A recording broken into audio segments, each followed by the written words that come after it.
The American farmer is at war. He must provide food for us, for our lives, food and seed for the hungry and oppressed, who will be freed by the armies of the United Nations. He faced scarcity of labor and scarcity of machines, and yet he must produce more. This picture shows real farmers, not actors, as they face the problems of war.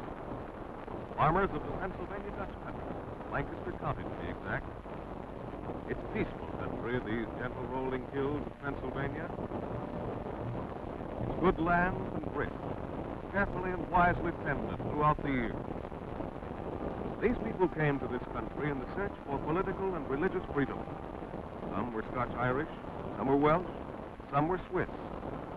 But most of them were Germans from Hanover and Hesse, a sturdy people, a competent people. They helped pioneer this country.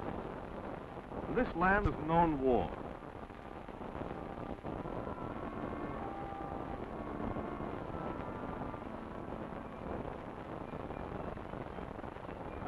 When the news of Pearl Harbor came to the county seat, young men joined up.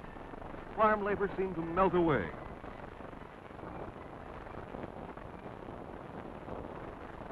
Here is Harry Schaefer's farm. His ancestors were brought to America by the Dutch West India Trading Company in 1623. Harry Schaefer has no sons to help him. I am 62 years of age, wife in her 61st year. The help that we formerly had are now in the Army. One of them in Australia, the other in Hawaii. We find it necessary to work at least 16 hours a day in order to keep every acre of our land in production. We thought we had unlimited acres in this country, unlimited food production. But production is limited by the number of hands we have to work our acres. Harry Schaefer has no help. It is only because he does have ingenuity that we can plan for more food from the same acres this year. There's a neighbor of Mr. Schaefer's down the road. He has a girl of 12 to help him. Boys and girls of 15 and 17 are being trained in our towns and cities to aid farmers.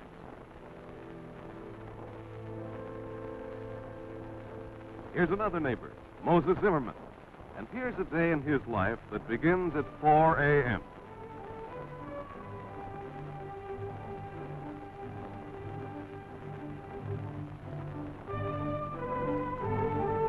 First comes milk.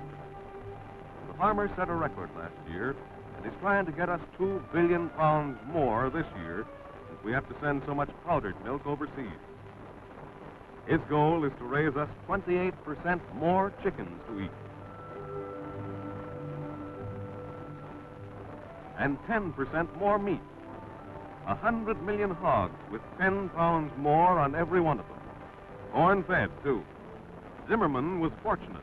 He still had his son with him last harvest. He concentrated on fighting food. He consulted his county war board. Every county in the United States has such a board. These boards find out what crops are needed from the calculations of the Department of Agriculture. Zimmerman, together with his county war board, planned how to use every acre of his farm. His livestock will turn this corn into milk, meat, and eggs. Thus, Zimmerman cooperates.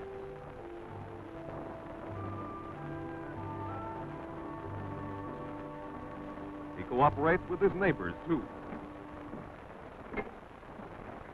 Hello, Avery. What's corn this afternoon? Sure, I'd be glad to. Vern's at home here, and he'll be taking care of things. I'll be right over. Bye. In a pinch, a neighbor will always lend a hand.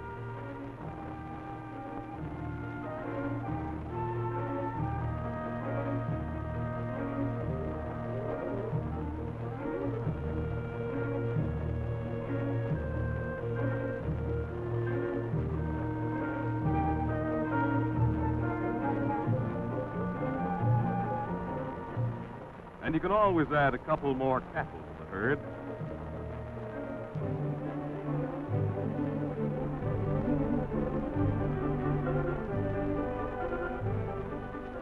Heavier feeding for that extra milk. And more eggs 9% more, and still not enough.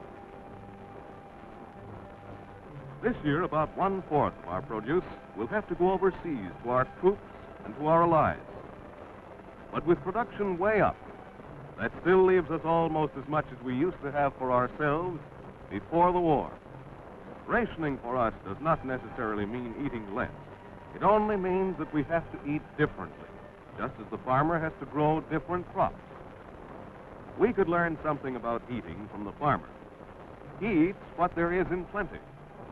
Vegetables high in food value, fresh foods that can't be shipped overseas, home-preserved fruits. We can help him and his wife raise such easy crops in our victory gardens.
And on Sunday after church, Zimmerman and his neighbors meet to solve their labor and machinery problems.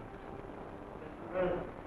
President, I think your idea, Todd, I think we ought to have 4 farmers to each combine. What's the use of me going to some other community to do work when I work right in my own community? Mr. President, I'm opposed to this plan of a group of 4 farmers to a combine. I think it would be much better if we'd hold the thing jointly cooperative, and then we could interchange the combines from one group to another in case of breakdown or need of repairs.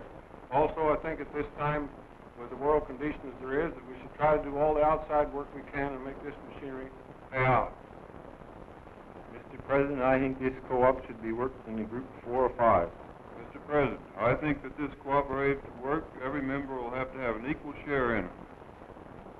Fellows, we're going to now decide how this machinery should be used, whether it's to be used cooperatively or in small groups. All those in favor of it being used cooperatively, put your hands up and say aye. Opposed of it? And the next morning, machines are put to work where they're needed. Crops are harvested. The soybeans, for example, a new crop for Zimmerman, but the War Board said it was needed, so he grew it, just as the southern farmers raised peanuts instead of cotton, and farmers in the west grew flax.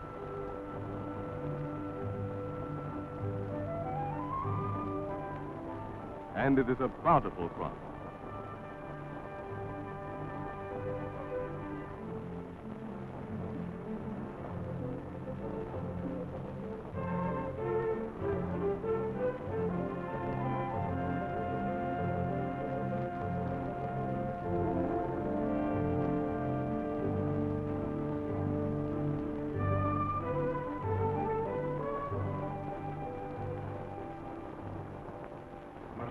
Father in heaven, we call upon Thee this Thanksgiving evening for this blessed privilege of enjoying this meal together. Lord, with gratitude and praise we come before Thee. And may this be, as it were, health and strength, wisdom and understanding, that as we go on in life to Thy glory, Lord, our sympathy goes out for those who are in the trenches, our boys, the Marines, the sailor boys, the soldiers. Do Thou bless them, Thou only knowest how. We think of our allied nations. O Lord, do Thou also strengthen them, that as they go forth in this old world, fighting for freedom, that may be their success. And Lord, us as farmers, Doubtless this coming year we will have less help, less machinery, and we need thy blessing upon us in wisdom, in understanding, and in strength. So, Father, as we journey on in life, have mercy upon us, that we may be instrumental with others, that again freedom may ring in this old world. Thou only knowest, and only knowest how.